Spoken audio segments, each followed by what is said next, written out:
Hi guys, here we go. Unit 6, Skill 7. It's Miss Wesley, and we're going to talk about the very last thing. Excuse me. Law of sines. So, your essential question for today is, what is the law of sines formula and how can it be used? So I'm going to give a little preview into that right now because the law of sines is really neat in the fact that it can be used on any triangle. It doesn't have to be a right triangle. It can be, but it doesn't have to be, and that's the beauty of it. So just a little side note here, can be used with any triangle. Alright, so I'm going to talk you through what it looks like, what the formula means, and we're going to look at some examples here because this has come up once on the Regis exam, so might come up again, we never know. So let's take a look here. So first thing we have is a triangle. Notice it's not necessarily a right triangle, but it says side AB. So this side here, AB, is opposite of angle C. Okay? If you look at another side, side BC, that side is opposite of angle A. And side AC, our last side here, is opposite of angle B. So when law of sines, it's all about opposites. So meaning that you have to be able to identify opposite sides from their opposite angles. And another way to look at it here is this handy dandy formula that we have. And this is the law of sines formula. And what it is it's a side over its opposite angle. So A, B, and C over its opposite angle, sine of A, sine of B, sine of C. So you're only going to use two of these at a time, though. You're never going to use all three. So only use two at a time. Alright, so meaning like you might use A over sine of A and B over sine of B. You're never going to have a 3-set ratio here. So now that we've gotten this all out of the way, let's take a look at, okay, what is Miss Wesley actually talking about? How would this be helpful? Or why would I even want to use this? Alright, so let's move down here to example 1. I want to be able to see our formula still a little bit. So it says, find A using the law of sines and round to the nearest tenth. So first thing I notice is, okay, I'm looking for this angle here.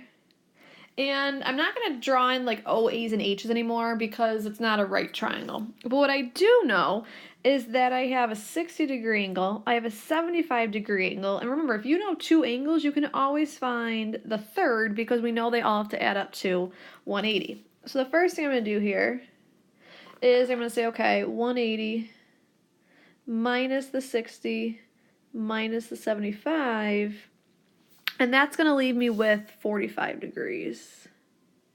So this missing angle down here on the left, this angle is 45 degrees. Alright, so now that I know that, that's going to be helpful because if I want to use the law of sines up here, I have to say, okay, if I'm looking for side A, I need the angle that's across from it. So now I have that. Then I'm going to need another pair of sides and angles. Well, my other pair would be this 12, and the angle that's across from that 12 would be the 75. So what we're going to set up here is we're going to set up our ratio. So saying, okay, a side, which is like A, over the sine of its opposite angle, which we said is 45, equals another side, which we have is 12, over the sine of its opposite angle, which is 75. And now from here, we're going to cross multiply. So we have A times the sine of 75. So A times the sine of 75 equals 12 times the sine of 45. All right, so at this point, again, I'm looking for A, so I have to get A by itself. A is being multiplied by the sine of 75, so we know the opposite of that is to divide by the sine of 75. Whenever you do one side, you have to do the other.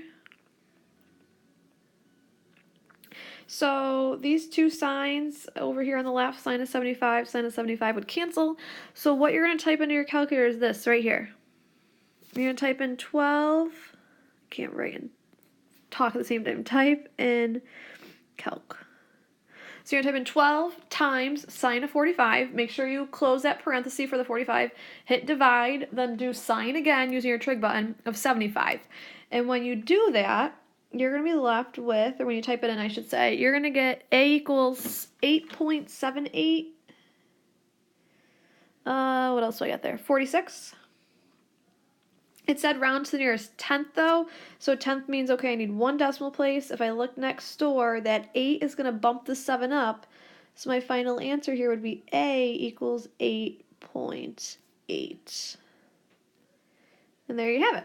Law of sines allowed us to find a side without it being a right triangle.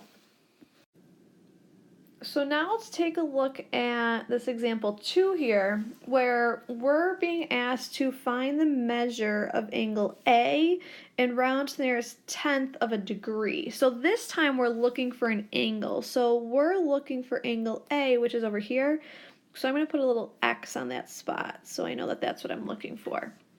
So if I say, okay, I'm looking for this angle, I need the side across from it, which I have.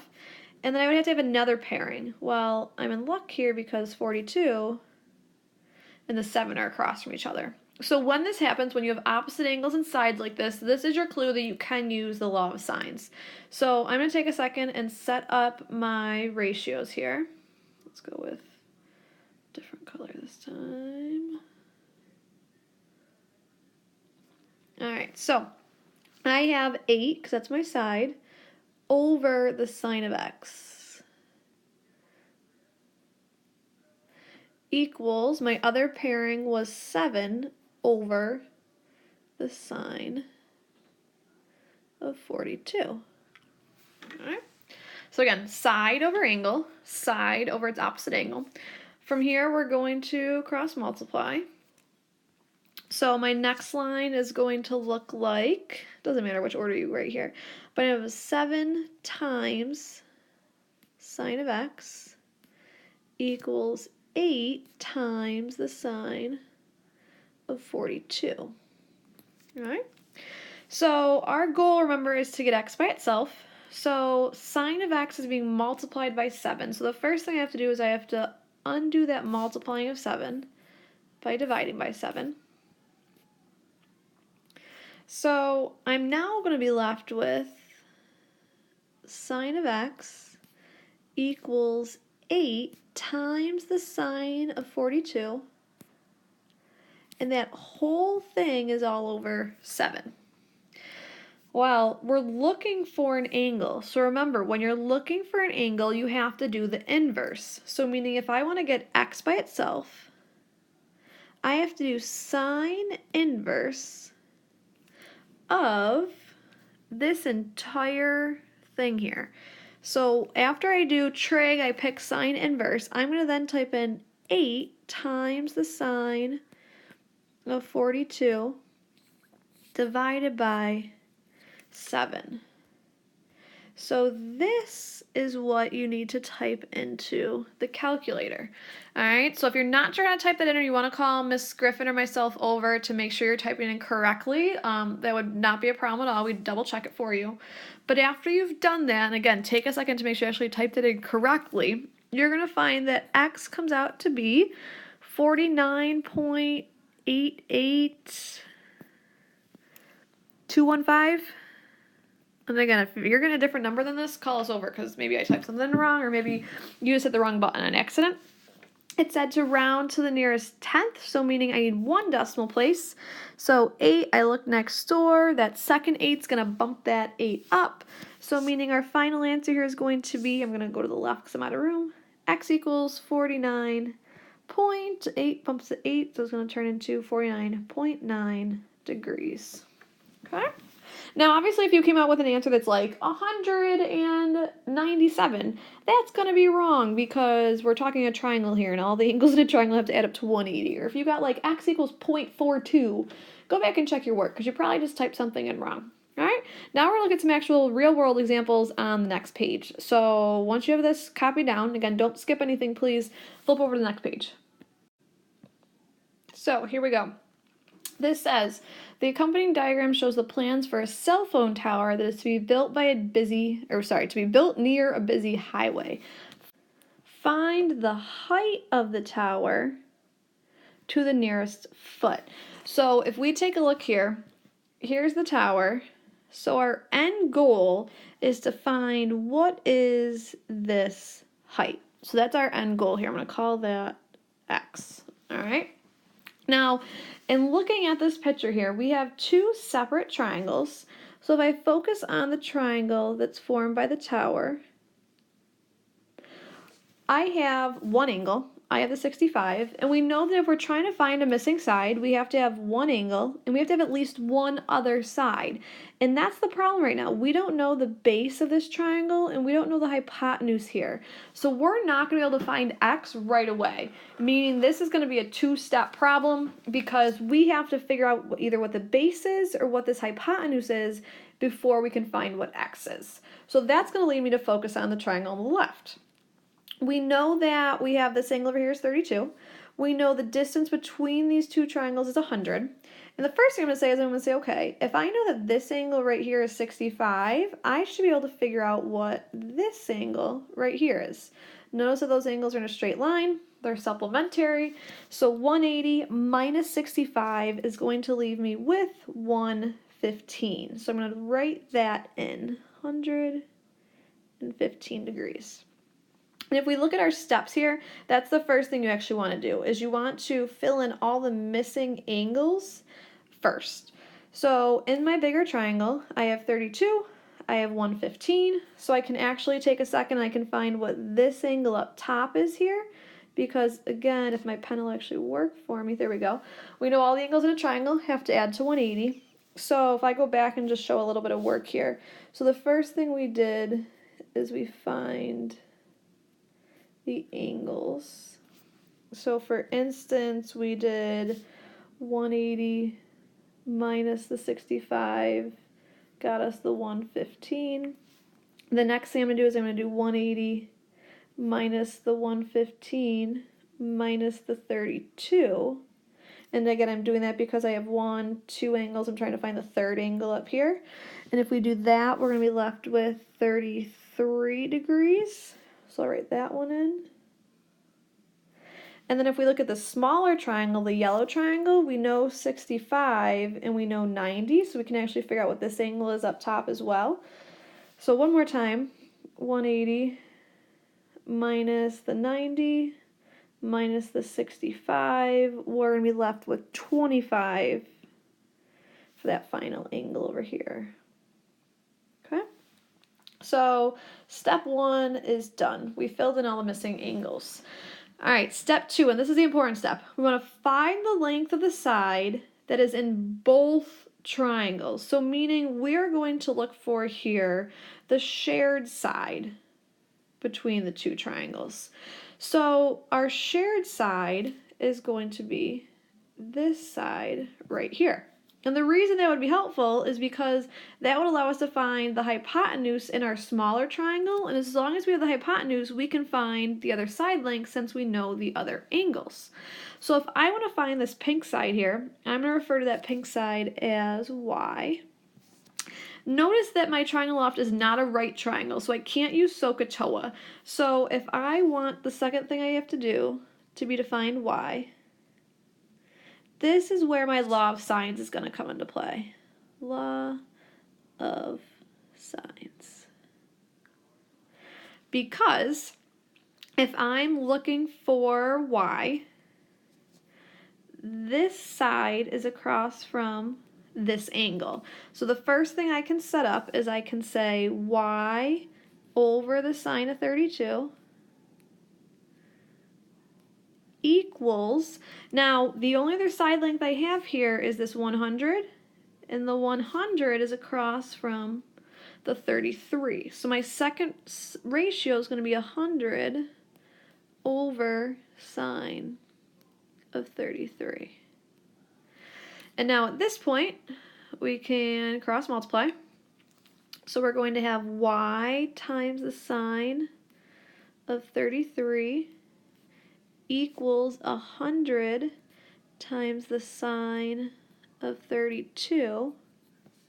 Again, our goal here is to get y by itself. Y is being multiplied by sine of 33, so the opposite of multiplying is dividing.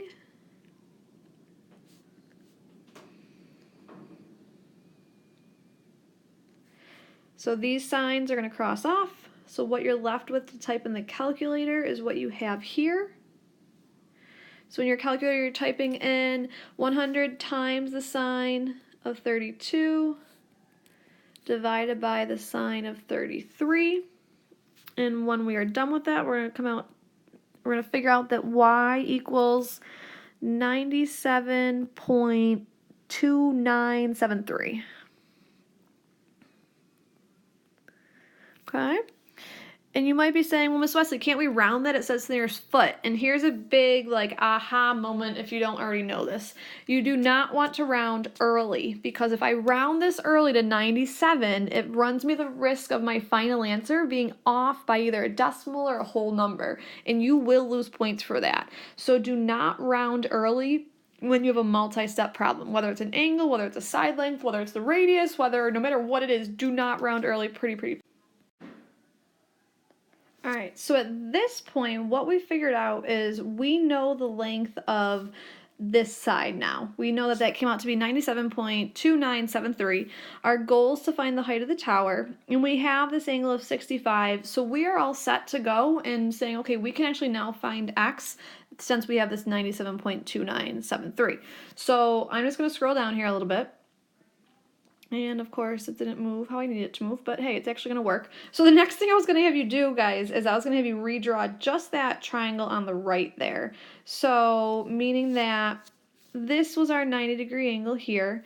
We knew that this angle on the inside of the triangle was 65.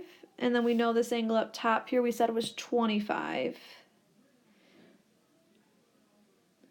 And we just figured out that the hypotenuse here came out to be 97.2973. That should be a 7. I'm going to see if it can let me erase this 115. And it can't, but that's okay. All right, so our third and final step here is to find x. And again, I strongly recommend redrawing just the triangle on the right there. So if our goal is to find x, what we can actually do at this point is I'm going to say, okay, I knew this 65 from the start. So I'm going to put myself at that angle's position. I'm going to say, okay, opposite of this 65 is the x. My hypotenuse is this 97.2973. So what I can do here is I can go back now and use one of our trig ratios. So CATOA. Should be an H. So if I have O, well, I'm looking for O, but I know the H, that's going to be my clue that I should be using sine. So if I set this up, I'm going to have the sine of 65, because that's the angle I was referring to, equals O, which is my x, over my hypotenuse, which we said was 97.2973. I'm going to put sine of 65 over 1. I'm ready to cross multiply. X times 1 is going to give me just x. And again, don't shorten this. 97.2973 times the sine of 65. Type that entire thing into your calculator. And when you do, we're going to get 88.1813. And again, I'm not going to scroll up because my iPad's annoying, but it says here we need to round to the nearest foot, so meaning that if I look at this 8 and I look next door, that 1's not going to do anything to the 88, so meaning our final answer here, the height of the tower, comes out to be 88. Now, just one little side note before we look at the last question. When we found this x here as our third step, you could have also done this using the law of sines, all right? Because you have 65, the opposite side would be x, and you could use the 90, and the opposite side was the 97.2973. But I always just like going back to, once I see a right triangle, I'm always going to use one of my trig ratios. I only use law of sines when it's not a right triangle. Okay, so if I lost you at any point, please call Miss Griffin or myself over. We're going to have the one last example here, and then that is it for Unit 6. Alright, so this last example here, this was the Common Core question that they asked a couple years ago. Alright, so this Common Core exam question. So on your test there are 2 6-point questions, and this was one of them. So this entire problem was worth 6 points, and when you get to those last 2 problems, because there were 6 points, they obviously should have much more work than the previous questions. So if we look at this here, it says Kathy wants to determine the height of the flagpole shown in the diagram below. So her goal here is to determine the height of the flagpole.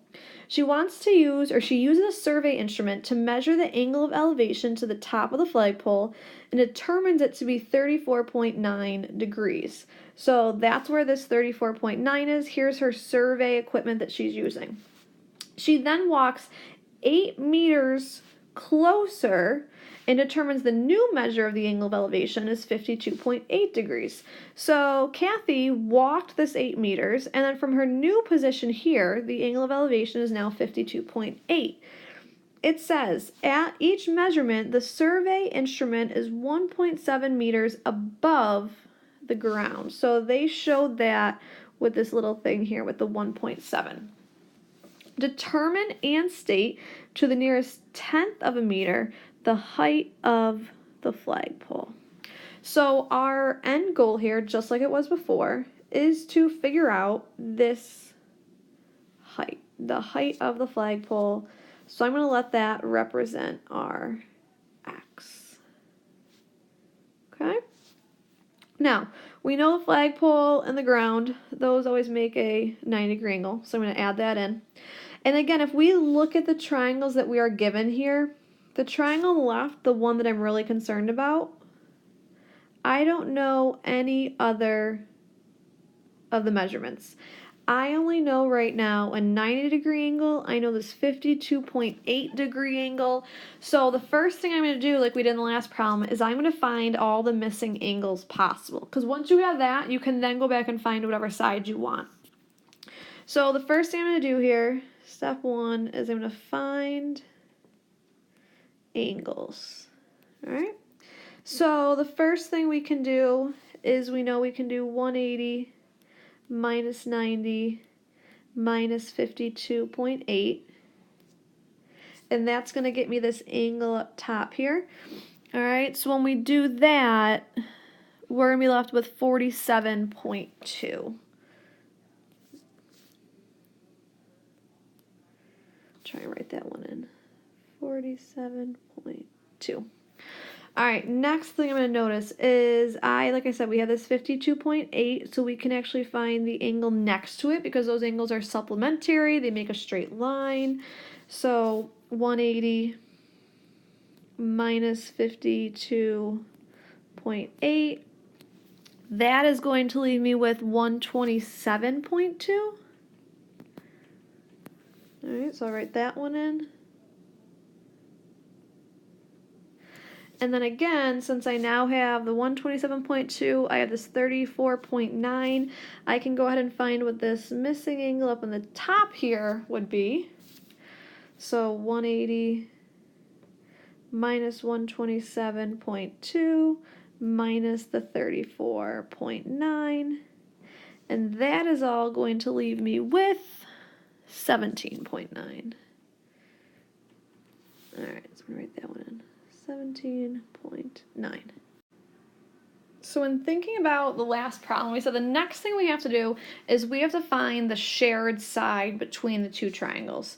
So step 2 is going to be just say find the shared side. And again, I'm going to refer to that side as y. So if we look over here at our picture, the shared side would be this side right there. So what we can do now, I'm just going to scroll down just a little bit here, is if we want to find that y, we know that we have to use the law of sines, because if we look at that triangle on the right, it is not a right triangle. So meaning that in order to find that, I'm going to say, okay, if I'm looking for y, opposite of y would be, this one's a little bit difficult, but it would be this angle over here. So when I go to set up my law of sines, I'm going to have y over the sine of 34.9 equals, now I have to have another angle with its opposite side. The only other side I have is this 8 down here, and opposite of this 8 would be the 17.9. So that's going to be the second ratio that I use, the 8 over the sine of 17.9. So from here we know that we need to cross multiply. So hopefully you're saving a little bit more space than I am at this point, because I'm going to need more space. So we're going to have y equals, y times the sine of 17.9 equals 8 times the sine of 34.9. Again, though, our goal is always to get the variable by itself. So since y is being multiplied by sine of 17.9, we know we have to do the opposite of that, which is to divide by 17.9. So these are going to cross off. This is what you need to type into your calculator. 8 times the sine of 34.9 divided by 17.9. And when we do that, we're going to get 14.89204. And yes, you do need to write all of those decimals out. Do not round it, like I said in the last problem, up above. So now that we know what y is, if we go back up here and we look at our yellow triangle that we started with, we now know the hypotenuse. Again, our goal is to find this height right here, and since we have an angle, we can go back and it's a right triangle, we can use our basic SOHCAHTOA. So the only thing here that I want to make sure we're looking at is our goal is to find the entire height of the flagpole. But notice that this person, what was her name? Kathy, the instrument she was using was 1.7 meters off the ground. So X is actually not going to be, X has to include, the 1.7 meters. The distance that we're going to find, though, right now is we're going to be able to find just this distance. All right, from the dotted line to the top of the flagpole. So I'm going to let that be represented by, let's see what letter we used, Y, X, let's call that a Z. So we're going to find Z, then we could go back and find X, which is that one more little baby step that we have there. So my third step is going to be to find Z. So third step, like I said, hopefully I have some room. Find, that is not an F, let's try that again. Find Z, and I'm going to redraw my triangle just like I did before. So we know that we have this here. It's going to be a little bit smaller. So we said we're going to let this be Z. We know the hypotenuse we just figured out was the 14.89204. We know that this is a right angle, and the angle we were given, this angle over here in the corner, that was 52.8. So if I'm looking for Z, now it's a right triangle. I'm going to go back to my basic SOHCAHTOA. Here's my angle.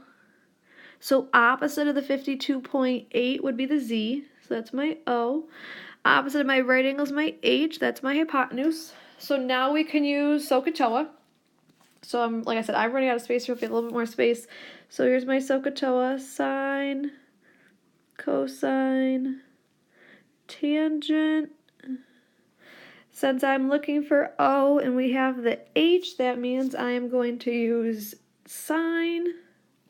So we're going to have sine of 52.8 equals Z over 14.89204. Cross multiply.